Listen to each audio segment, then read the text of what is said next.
بسم اللہ الرحمن الرحیم۔ السلام علیکم، welcome to my YouTube channel. میں سعودی عرب میں رہتی تھی۔ اماں کہتی تھی شادی شدہ ہے تو شوہر پاکستان میں رہتا ہے۔ مجھے بہت شوق تھا اپنا شوہر دیکھنے کا، کیونکہ بہت چھوٹی تھی جب میرا نکاح ہوا تھا۔ ایک دن اچانک اماں کی شدید طبیعت خراب ہوئی تو مجھے مرنے سے پہلے میرے شوہر کا ایڈریس دے گئی۔ بولی بیٹا مجھے معاف کر دینا اور شوہر کو دیکھ کر مجھے بد دعا مت دینا۔ میں نے اماں کی بات پر دھیان نہیں دیا اور پاکستان اپنے شوہر سے ملنے چلی گئی۔ جو ہی شوہر پر نظر پڑی تو میری جان نکل گئی، کیونکہ اس کی تو میں حیا ہوں، اپنی ماں کی اکلوتی بیٹی اور اکلوتا سہارا۔ اپنی ماں کے ساتھ سعودی عرب میں رہتی ہوں۔ میری عمر اس وقت 4 سال تھی جب میرے والد کا اچانک انتقال ہو گیا تھا۔ ہم سعودی میں ہی رہ گئے تھے۔ میرے والد سعودیہ میں ملازمت کرتے تھے۔ جب ان کی میری والدہ سے شادی ہوئی تھی تو والدہ صاحبہ پاکستان میں ددھیال یعنی اپنے سسرال والوں کے ساتھ رہتی تھی، مگر کچھ ہی عرصے بعد میں والد صاحب کے گھر والوں کے اختلافات سے تنگ آ کر اپنے مائکے چلی گئی۔ جب یہ بات والد صاحب کو پتہ چلی، انہوں نے بہت مشکل سے اپنے پاس بلوا لیا، پھر وہیں رہنے لگی۔ امی جان کے سعودیہ جانے پر والد صاحب کے گھر والوں نے لڑائی جھگڑا کیا، پھر ان دونوں سے رابطہ ختم کر دیا۔ اب وہ لوگ دوبارہ پاکستان نہ گئے۔ 2 سال سے بہت خوشحال زندگی گزر رہی، مگر پھر والد صاحب کی جس کی بڑی وجہ سے رائے کی تھی شادی کی شروع کے طبیعت خراب رہنے لگی، جس کی وجہ سے وہ کام نہ کر پاتے، رقم جمع نہ ہو پاتی جس سے واپسی کا انتظام کر سکتے۔ وقت گزرتا گیا، امی جی نے وہیں پر کام کرنا شروع کر دیا۔ جیسے جیسے ابو کی حالت خراب ہوتی گئی، امی کو فکر ہونے لگی۔ امی جی ابو جی دونوں ایک دوسرے سے بے حد محبت کرتے تھے۔ شادی کے 5 سال بعد ان کا انتقال ہو گیا۔ یہ صدمہ معمولی نہیں تھا۔ بہت مشکل سے امی جی نے خود کو سنبھالا۔ وہ میرے لیے اداس ہو گئی تھی، مگر جلد ہی خود کو سنبھالنا شروع کر دیا۔ آہستہ آہستہ انہوں نے میری پرورش شروع کر دی۔ شروع سے کافی وقت مشکل میں گزرا، مگر وہ ثابت قدم رہی۔ میری پڑھائی مکمل کروانا ان کی اولین ترجیح تھی۔ وہ مجھے خود پڑھاتی۔ میری پڑھائی نامکمل رہنے میں اس وقت 15 سال ہوئی جب انہوں نے مجھے بلا لیا۔ جو خبر دی وہ میرے لیے کسی شوق سے کم نہ تھی۔ کافی دیر میں انہیں دیکھتی رہی۔ جب کافی دیر تک میں نے جواب نہ دیا تو امی نے پوچھا کیا سوچ رہی ہو؟ امی جان نے مجھے سوچتے ہوئے کہا یہ سوچ رہی ہوں آپ نے یہ بات مجھے اب کیوں بتائی ہے، پہلے کیوں نہیں بتائی؟ ان کے پاس بیٹھتے ہی کہا شاید اس وقت کے لیے یہی وقت تھا۔ وہ بولی تو تھکن زدہ لگی۔ ٹھیک ہے جیسا آپ کو بہتر لگے۔ میں نے بات ختم کر دی۔ وہ میرا ہاتھ پکڑتی ہوئی بولی دیکھو حیا، میں چاہتی ہوں وہ سب تمہیں پتہ ہو جس سے تم انجان ہو۔ امی جان نے ہاتھ سہلاتے ہوئے کہا کبھی نہیں، میں نہ کبھی انہیں دیکھتے میری حیا میری زندگی کا کچھ پتہ نہیں ہے، اسی لیے یہ بات تمہیں بتائی تاکہ تم مرنے سے پہلے یہ سمجھو کہ تم بے سہارا نہیں ہو۔ امی جان نے میرا چہرہ چومتے ہوئے کہا اللہ نہ کرے آپ کو کچھ ہو۔ میں نے دکھ سے کہا ایک وہی تو تھی، اگر انہیں کچھ ہو جاتا تو کیسے میری زندگی گزرتی؟ مجھ سے باتیں کرتی رہیں۔ اس کے بعد ذہن میں آ گئی، مجھے امی کی باتیں یاد آنے لگی تو ایک آنسو ٹوٹ کر گیا۔ کون لوگ تھے جنہوں نے کبھی پلٹ کر پوچھا، اور کیسا شخص تھا وہ جسے یہ بات نہ پتہ تھی اور پتہ تھی یا اس کے خاندان والوں نے رابطہ کیوں نہ کیا؟ عجیب کہانی تھی۔ میں کافی دیر بیٹھی رہی، یہی سوچتی رہی۔ اس کے بعد جا کر سو گئی۔ صبح کالج گئی تو سہانا بکواس نہ کرو، پریشانی بتاؤ۔ اس نے غصے میں کہا۔ میری پریشانی بھانپ لی۔ کیا بات ہے حیا؟ وہ میرے پاس بیٹھی پوچھنے لگی۔ میں نے بات بدلنی چاہی۔ دیکھو اسے سب کچھ بتا دیا۔ جسے سنتے ہی وہ مجھے دیکھتی رہ گئی۔ حیا جب تم پاکستان جاؤ گی تو خود غرضی میں ٹوٹ جاتے ہیں، یہی سوچتے کب وہ یقین نہیں ہو رہا۔ بے یقینی سے بولی مجھے خود نہیں یقین ہو رہا تھا۔ اچھا چلو چھوڑو، اٹھو کینٹین چلتے ہیں، وہ اپنے ددھیال والوں سے بھی ملنا۔ امی جی نے کھانا بناتے ہوئے کہا مگر کیوں کیا وہ کبھی ہم سے ملنے آئیں؟ میں نے نفرت سے کہا ایسی باتیں مت سوچا کرو، آدھے سے زیادہ رشتے یاد نہیں کرتے تو ہم کیوں کریں ایسا؟ نہیں، تمہارا ان سے تعلق ٹوٹنے والا نہیں ہے، اس لیے تم جاؤ گی، انہیں مناؤ گی۔ اس کے بعد وہی ہوا جو قدرت کو منظور تھا۔ وقت گزر رہا، میری پڑھائی مکمل ہو گئی، وہیں اچھی جاب مل گئی، بہت خوش تھی۔ اب جلدی سے پاکستان جا سکوں گی، لیکن امی جان کی طبیعت خراب رہنے لگی، دن بہ دن کمزور ہو گئی تھی۔ میں بہت پریشان رہتی تھی، خیال رکھتی تھی، مگر وہ ٹھیک نہیں ہو رہی تھی۔ بہت دعائیں کی، بہت اچھی جگہ سے ٹریٹمنٹ کروایا، مگر سب بے سود۔ حیا تم پاکستان چلی جانا، وہ مجھے ہر بار تلقین کرتی۔ امی جان آپ بے فکر رہیں، پریشان نہ ہوں۔ میں جب انہیں تسلی دیتی تو وہ میری بے رخی سے دکھی نہ ہوں۔ ان کی بہت سی باتیں ایسی ہوتی جو مجھے سمجھ نہ آتی۔ حیا تم اپنے شوہر کو قبول کر لینا، ایک دن سوپ پلاتے ہوئے ان سے باتوں کے دوران انہوں نے کہا تو میرے ہاتھ رکھ کے وہ ایسا کیوں کہہ رہی تھی؟ بھلا کون سی بیوی اپنے شوہر کو قبول نہیں کرتی؟ کئی دفعہ میں نے ان سے پوچھا، مگر ان سے پوچھ کر بھی کوئی فائدہ نہ ہوتا، کیونکہ وہ چپ ہو جاتی یا معافی مانگنے لگتی۔ مجھے سمجھ نہ آتا وہ مجھ سے معافی کس چیز کی مانگتی ہیں۔ مجھے بہت شوق تھا اپنے شوہر سے ملنے کا، میں دیکھ سکوں کون وہ شخص تھا جو میری زندگی کا ہمراہ ہے، کیونکہ میں نے ابھی تک نہیں دیکھا تھا سوائے نام کے۔ مجھے کچھ نہیں معلوم تھا وہ کیا تھا، کیا کرتا تھا۔ امی جی سے پوچھنے کا سوچا، ان کے کمرے میں گئی۔ امی میرا شوہر کہاں رہتا ہے؟ ان کے قریب بیٹھتے ہی پوچھا۔ بتا دوں گی جلد ہی، وہ بات ٹال دیتی۔ بعد میں امی جان کی طبیعت بہت بگڑ گئی، انہیں ہسپتال لے گئی۔ ہارڈویئر کو نرس نے کہا کر کہا آپ کی والدہ آپ کو بلا رہی ہیں۔ نرس کی بات سنتے ہی میں بھاگ کر اندر گئی۔ حیا میرے پاس آؤ، انہوں نے مجھے اپنے پاس بلایا۔ ایک پرچی تھمائی، میں نے ناسمجھی سے انہیں دیکھا۔ کیا امی جی؟ اتنے سالوں سے پرانا کوئی خط ہے جس کے الفاظ مٹ رہے تھے، تیرے سسرال والوں کا پتہ ہے، تو وہاں چلی جانا، انہوں نے کہا۔ تو بہت رن آیا، آپ کو ساتھ لے کر جاؤں گی۔ میں نے پرچی مٹھی میں بند کر لی۔ میں اپنے ابا جی کو معاف کرنا، تیری مہربانی ہوگی، وہ یہی کہتی اس دنیا سے رخصت ہو گئی تھی۔ حیا اپنے شوہر سے مل کر مجھے بددعا مت دینا، مجھے معاف کر دینا، تیرے ہاتھ جوڑتی ہوں۔ اسی صدمے میں رہی، مجھے کسی چیز کا ہوش نہیں تھا۔ 2 مہینے بعد میں جب کمرے میں گئی تو دراز میں سے وہ پرچی نکالی جو اماں نے مجھے مرتے وقت دی تھی۔ مجھے اس دن والی باتیں یاد آنے لگی۔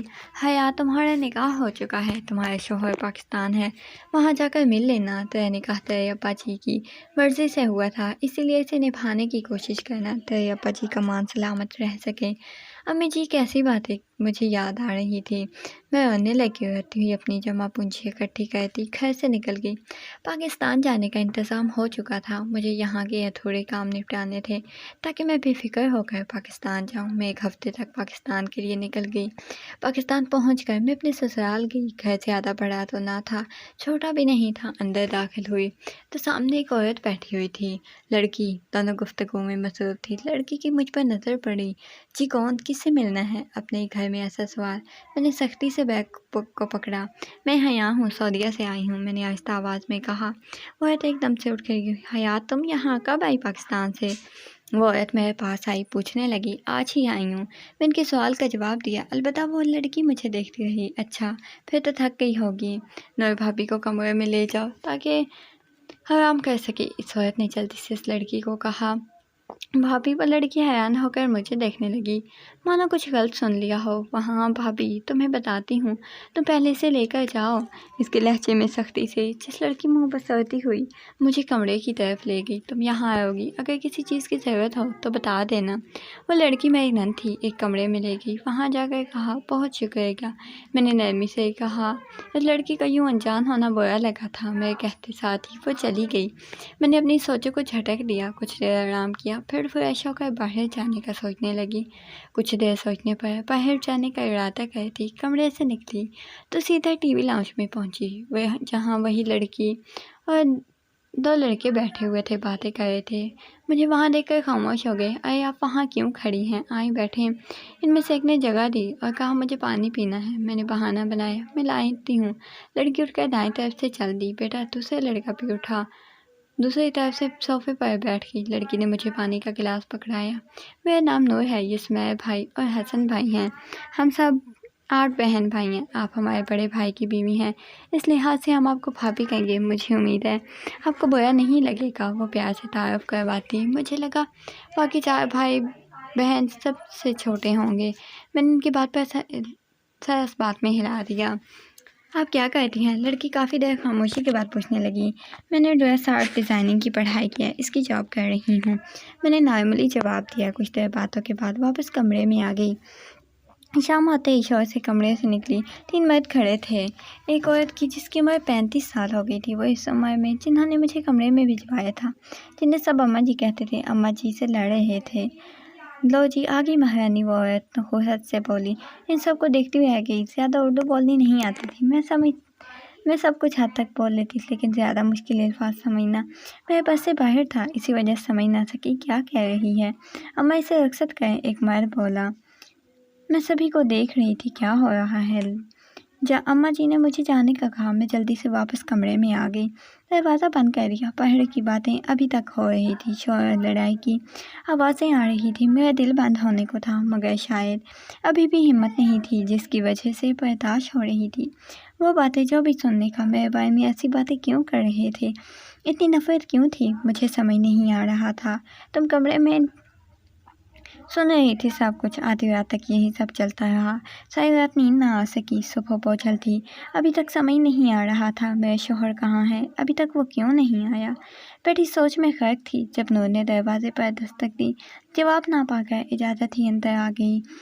بھابھی ناشتہ کر لیں۔ اس نے ایک ٹرے میرے سامنے رکھی۔ اسے جاتا دیکھ کر میں نے پکارا تو رک گئی۔ کل رات لڑائی میری وجہ سے ہو رہی تھی، میرے پوچھنے پر وہ سامنے بیٹھ گئی۔ نہیں یار، اچھا چھوڑیں، یہ بتائیں آپ سعودیہ میں کس کے ساتھ رہتی تھی؟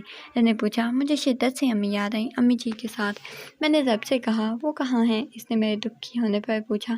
ان کی ڈیتھ ہو گئی ہے، کہتی میں ہوتی۔ مجھے چپ نہیں کروایا، بے فکر تھی، وہ تو حمل سے چھپا گئی۔ مجھے لگا شاید میں بولتے بولتے رکی، ارے کروانے لگی، ساتھ معافی بھی مانگتی۔ نور تمہارے بھائی کہاں ہیں؟ میں نے اسے پوچھا۔ وہ کھڑی ہوئی۔ اب چلتی ہوں، اماں جان انتظار کر رہی ہوں گی، وہ کہتے ساتھ ہی غائب ہو گئی۔ میں دروازے کو تکتی رہی جہاں سے وہ گئی تھی۔ اس نے میری بات کا جواب کیوں نہیں دیا تھا؟ میں نے خود سے پوچھا، مگر جواب تو مجھے نہیں پتا تھا۔ سارے دن کمرے میں رہی۔ شام کو اماں جی میرے پاس آئیں۔ انہوں نے صاف لفظوں میں مجھے کچھ نہ بتایا۔ تمہاری ماں اور باپ میرے کیا لگتے تھے؟ ان کے سوال پر میں نفی میں سہ لایا۔ ان کی بات پر میرا دل ایک دم سے وت آنے لگ گیا۔ تمہارے باپ کی بڑی بہن تھی، اور جب تمہارا باپ سعودیہ گیا تھا تو اس نے واپسی کا وعدہ کیا تھا، بہت جلد واپس آ جاؤں گا آپا جی۔ خرم نے وعدہ کرتے ہوئے، تم جانتے ہو خرم میں تمہیں دیکھے بنا نہیں رہ سکتی، آپا نے کہا۔ میں جانتا ہوں، فکر نہ کرو، جلدی واپس آ جاؤں گا، آپا نے ہاتھ پکڑتے ہوئے کہا اور چلا گیا۔ آپا خرم کے لیے لڑکی تلاش کریں، شادی ہو جائے گی تو واپس آ جائے گا۔ آپا نے اماں کے پاس بیٹھتے ہوئے کہا، برداشت تھا، وہ اپنے بھائیوں کے بغیر رہنا ٹھیک ہے۔ اماں نے کہا۔ پھر لڑکیوں کی تلاش ہونے لگی، ایک لڑکی پسند آئی تو اس کی خرم سے شادی ہو گئی۔ وہ سعودیہ واپس نہ جائے مگر وہاں کا ہو کر رہ گیا، اس لیے 3 مہینے بعد چلا گیا۔ اس کے جانے کے کچھ ہی مہینوں بعد ہیرا نے گھر میں لڑائی شروع کر دی۔ ہر کام سے انکار کرتی، کہتی میرے شوہر کے ٹکڑوں پر پل رہے ہیں، میں کام کیا کروں، اس طرح ہر وقت گھر کا ماحول خراب رہتا ہے۔ ایک دن وہ اٹھ کر مائکے چلی گئی، اسے واپس آنے کا کہا تو انکار کر دیا۔ ہیرا اپنی پٹی تجار اس نے خرم سے کیا کہا، وہ گھر والوں سے ناراض ہو گیا۔ ہیرا کو اپنے پاس بلا لیا۔ جب گھر والوں نے پوچھا، دن رات خرم کی واپسی کے لیے دعائیں کرتی، اس کی منتیں کرتی، وہ انکار کرتے تھے۔ تمہاری ماں نے مجھ سے میرا بھائی چھین لیا، اور میں، اللہ جانتا ہے، تمہاری ماں کے آگے ہاتھ چھوڑے تھے۔ کبھی نہیں چاہتی تھی وہ ہم سب سے دور جائے، مگر وہ چلا گیا، ہم سے ہمیشہ کے لیے دور۔ میرے بیٹے سے نکاح بھی آن لائن ہی ہوا تھا، اس وقت یہ ممکن تھا، یہ رشتہ صرف زبانی کلامی تھا، مجھے یقین نہیں تھا۔ تمہاری ماں نے تمہیں اس رشتے کے بارے میں پورا سچ نہیں بتایا۔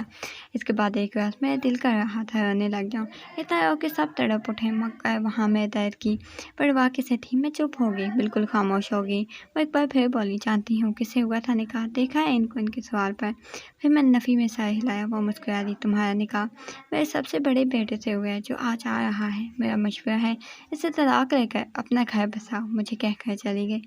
میں پیچھے وہیں زمین پر بیٹھ گئی۔ بار بار امی جی، ابا جی کی یاد آئی تھی، انہوں نے کیوں مجھے ان اختلافات کی بھید چڑھا دیا تھا۔ جب نور اندر آئی، بھابھی باہر آ جائیں، اماں جان بلائیں گے، کہہ کر چلی گئی۔ میں نے وقت دیکھا تو شام کے 4 بج رہے تھے۔